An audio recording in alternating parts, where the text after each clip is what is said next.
আমি গত 24 ঘন্টা ধরে বোঝার চেষ্টা করছিলাম যে এর মাধ্যমে এক্স্যাক্টলি হলোটা কি, মানে এর মাধ্যমে লাভটা কি হলো, লোকসানটাই বা কার হলো, এর মাধ্যমে সুরাহা আদৌ কিছু হলো নাকি সমস্যা হলো।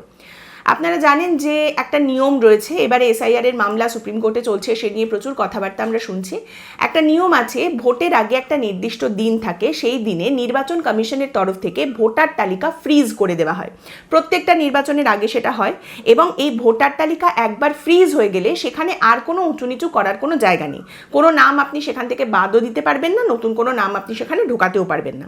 এবার পশ্চিমবঙ্গের নির্বাচনের ক্ষেত্রে ভোটার তালিকা অলরেডি ফ্রিজ হয়ে গেছে, কিন্তু সুপ্রিম কোর্টে যে মামলা চলছে সেখানে আমাদের রাজ্যের তরফ থেকে যে আইনজীবীরা ছিলেন, কল্যাণ বন্দ্যোপাধ্যায় সহ আরও বাকি যে আইনজীবীরা ছিলেন, তাদের তরফ থেকে সুপ্রিম কোর্টের সামনে একটা আবেদন রাখা হয়েছিল যে দেখুন 60 লক্ষ বিচারাধীন নাম যেগুলো ছিল সেখান থেকে যাদের নাম বাদ পড়ে গেছে তারা এখন যাচ্ছেন অ্যাপেলেট ট্রাইব্যুনালে।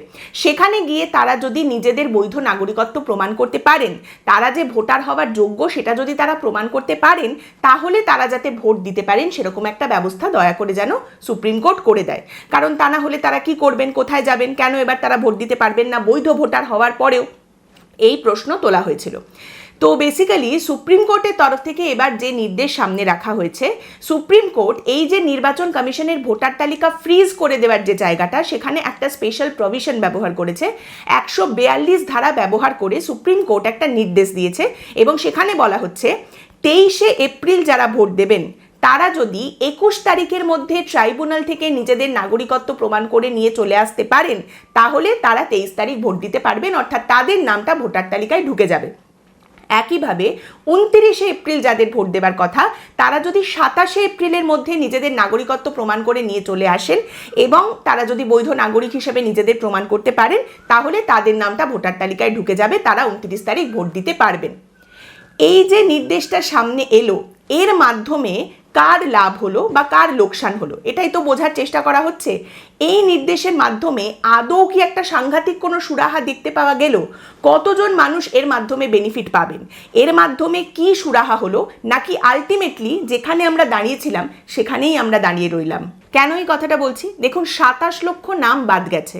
60 লক্ষ যে বিবেচনাধীন নাম ছিল, জুডিশিয়াল অফিসাররা যেগুলো দেখাশোনা করছিলেন, তথ্য নথি সমস্ত কিছু যাচাই করার পর ফাইনালি সেখান থেকে 27 লক্ষ নাম বাদ গেছে। এবার এই মুহূর্তে যে নির্দেশটা সুপ্রিম কোর্টের তরফ থেকে সামনে এসেছে যে অ্যাপেলেট ট্রাইব্যুনাল দেখবে এবং 21 আর 27 তারিখ পর্যন্ত যাদের নাম উঠবে তাদের ভোট দিতে দেওয়া হবে, বলা হচ্ছে this is too little too late. এই কথাটা কেন বলা হচ্ছে? যুক্তি হিসেবে যেটা সামনে আসছে সেটা হলো, কতজনের নাম আবার ভোটার তালিকায় ফিরবে এবং কতজন ওই 27 লক্ষের মধ্যে থেকে এবার সত্যিই ভোট দিতে পারবেন, পুরোটাই নির্ভর করছে যে এই অ্যাপেলেট ট্রাইব্যুনাল কিভাবে কাজ করছে, কত তাড়াতাড়ি কাজ করছে তার উপর। 19টি ট্রাইব্যুনাল হওয়ার কথা রয়েছে। এবার এই 19টা ট্রাইব্যুনালই ফুললি ফাংশনাল, একদম সঠিকভাবে কাজ করতে অলরেডি শুরু করে দিয়েছে কিনা সে সম্পর্কে কোনো পরিষ্কার তথ্য সামনে নেই। 19টার মধ্যে কটা ট্রাইব্যুনাল এখন কাজ করছে সেই তথ্যও কিন্তু পরিষ্কার করে জানতে পারা যাচ্ছে না।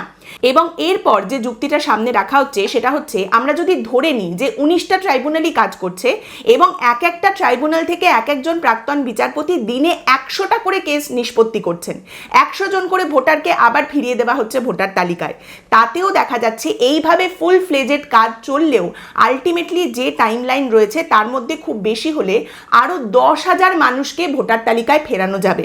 সংখ্যাটা এর বেশি কিছুতেই হতে পারছে না। তার মানে বিষয়টা কি দাঁড়াচ্ছে? সুপ্রিম কোর্টের একটা নির্দেশ সামনে এসেছে, দারুণ সমস্ত তোড়জোড় হচ্ছে, প্রচুর বড় যজ্ঞ হচ্ছে, চারিদিক থেকে একটা রব উঠেছে, কিছু একটা হচ্ছে বলে দেখানো হচ্ছে, কিন্তু আলটিমেটলি দেখা যাচ্ছে তার এফেক্টটা খুবই নগণ্য, খুবই ছোট্ট একটা এফেক্ট তার সামনে উঠে আসছে।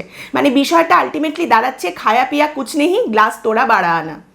ভোটের দুদিন আগে ভোটারদের নাম তালিকায় উঠবে এবং বেরোবে, এই জায়গাটার ফলে ভোটারদের খুব একটা সুরাহা, খুব একটা কিছু দেখতে পাওয়া যাচ্ছে সেটা তো নয়। বললাম আগেই যেটা আপনাদের, যে খুব বেশি মানুষ, প্রচুর পরিমাণে মানুষ যে সত্যিই সেই ভোট দেওয়ার সুযোগটা পাবেন তা নয়, কিন্তু এর মাধ্যমে কনফিউশনের একটা বিরাট বড় জায়গা তৈরি করা হচ্ছে। তার কারণ কি?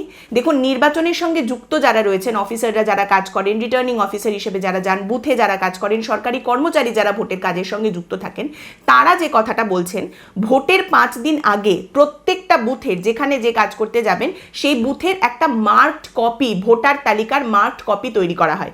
ফাইনাল ভোটার তালিকা 5 দিন আগে এটা তৈরি করা হয় এবং এই তালিকা রিটার্নিং অফিসারদের কাছে পৌঁছে দেওয়া হয়। এবং আপনারা জানেন যে এই তালিকা নিয়েই কিন্তু নির্বাচনের কাজের সঙ্গে যারা যুক্ত তারা দূর দূরান্তে বিভিন্ন বুথে যেখানে ভোট হবে তার আগের দিন পৌঁছে যান এবং এই তালিকাটা ধরেই কিন্তু তারা সমস্ত কাজ করেন। যারা ভোট দিতে আসছেন তাদেরকে সেই তালিকার সঙ্গে দেখে মিলিয়ে ভোট দিতে দেন এবং পুরো বিষয়টার তদারকি করতে হয় সেই সমস্ত অফিসারদের, নির্বাচনের কাজের সঙ্গে যুক্ত অফিসারদের ওই তালিকা ধরে। এইবার আপনি ভাবুন যে ভোটের 2 দিন আগে যদি তালিকায় বদল হয়, নাম সেখান থেকে বাদ যায় এবং নতুন নাম ঢোকে, তাহলে ভোটের 5 দিন আগে যে মার্কড কপি তৈরি করা হবে সেটা ফাইনাল কপি নয়। তারপরে আবার আরেকটা ফাইনাল আপডেটেড ভোটার তালিকার কপি তৈরি করতে হবে এবং সেই কপিটা সমস্ত রিটার্নিং অফিসার, নির্বাচনের কাজের সঙ্গে যুক্ত সমস্ত সরকারি কর্মচারী তাদের হাতে পৌঁছে দিতে হবে। এবার সেটা যদি না পৌঁছায় তাহলে কীরকম পরিস্থিতি তৈরি হতে পারে একবার ভাবুন। ধরে নিন কীরকম হতে পারে, আপনি একজন ভোটার, আপনি জানেন আপনার নামটা এবার ওঠেনি, আপনি ভোট দিতে পারবেন না। ভোটের 2 দিন আগে আপনি জানতে পারলেন যে ঠিক আছে, সব ক্লিয়ার হয়ে গেছে, আপনি বৈধ ভোটার, আপনি নাগরিকত্ব আপনার প্রমাণ করে দিয়েছেন এবং আপনি ভোট দিতে পারবেন। তাহলে আপনি সেটা জেনে ভোটের দিন পৌঁছে গেলেন ভোট দিতে। এবার বুথের ভেতরে যে রিটার্নিং অফিসার রয়েছেন তার কাছে হয়তো সেই আপডেটেড কপি গিয়ে পৌঁছায়নি, আপনার নাম যে ভোটার তালিকায় ঢুকেছে সেই কপি তার কাছে গিয়ে পৌঁছায়নি, আপনাকে সে ভোট দিতে দিচ্ছে না। এবার এখানে কারুর দিকেই আঙুল তোলা যাবে না, এই রিটার্নিং অফিসারেরও দোষ নয়, তার কাছে যে কপি আছে সেই কপি দেখে সে কাজ করছে। আবার ভোটার হিসেবে আপনাকেও দোষ দেওয়া যাবে না, কারণ আপনি তো প্রমাণ করে এসেছেন, আপনি ভোটার হয়ে গেছেন, তাহলে আপনাকে ভোট দিতে দেওয়া হচ্ছে না, আপনি সেখানে বিক্ষোভ দেখাতে পারেন, রাগারাগি করতে পারেন, মারধর করতে পারেন। এমনিতেই এই রিটার্নিং অফিসার বা নির্বাচনের কাজে যারা যান, বিভিন্ন জায়গায় গিয়ে বিভিন্ন রকম হিংসা বা বিক্ষোভের সম্মুখীন তারা হন। আরও একটা সম্ভাবনা বেড়ে গেল সেই বিক্ষোভের মুখে তাদের পড়ার। এবং তারই সঙ্গে নির্বাচন কমিশনের তরফ থেকে এবার বলা হয়েছে যে যে বুথে ঝামেলা হবে সেখানে রিপোলিংয়ের ব্যবস্থা করা হবে। তাহলে এই তালিকা নিয়ে কনফিউশনের জন্য যদি কোথাও ঝামেলা হয় সেখানেও কি তাহলে রিপোলিং হবে? সেখানেও আবার নির্বাচনের ঘোষণা করা হবে নির্বাচন কমিশনের তরফ থেকে? এটা আবার কিন্তু একটা লজিস্টিক্যাল নাইটমেয়ার তৈরি করবে, তাছাড়া কিচ্ছু নয়। তাহলে এই যে পরিস্থিতি তৈরি হলো, এখানে দোষটা কার দিকে আপনি আঙুল তুলবেন? সুপ্রিম কোর্ট বলবে আমার যতদূর করার দরকার আমি ততদূর করে দিয়েছি, যতদূর যেতে পারি করে দিয়েছি। নির্বাচন কমিশন বলবে ভুয়ো ভোটার আমার বাদ দেওয়ার ছিল তাই আমি এসআইআর প্রসেস করে দিয়েছি। বিজেপি বলবে আরে এটা তো করতেই হতো, না হলে তো বাংলাদেশে অনুপ্রবেশকারীরা ভোটার তালিকায় থেকে যেত, তারা ভোট দিত, তাই এটা করতেই হতো, এটা আমরা করেছি। তৃণমূল কংগ্রেস মমতা বন্দ্যোপাধ্যায় বলবেন আমি তো মামলা করেছি, যতদূর সম্ভব আমার পক্ষে লড়ার আমি ততটা লড়ে দিয়েছি। দোষ আপনি কার দিকে দেবেন আর কার দিকে আপনি আঙুল তুলবেন? পরিস্থিতির দোষ।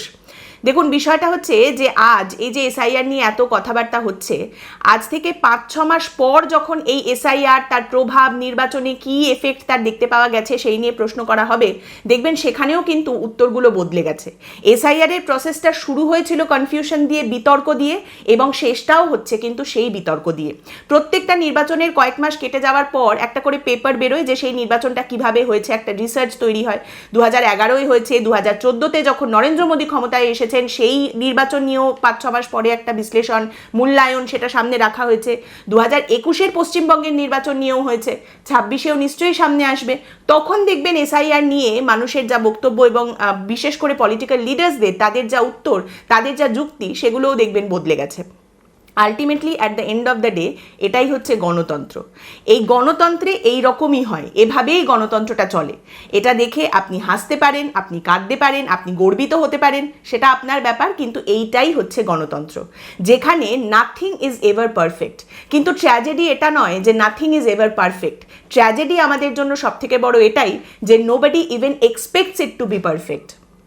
আজকের পর্ব এখানেই শেষ করছি। আপনাদের মতামত অবশ্যই জানাবেন। পরের দিন দেখা হবে অন্য একটি বিষয় নিয়ে আলোচনায়। ভালো থাকবেন।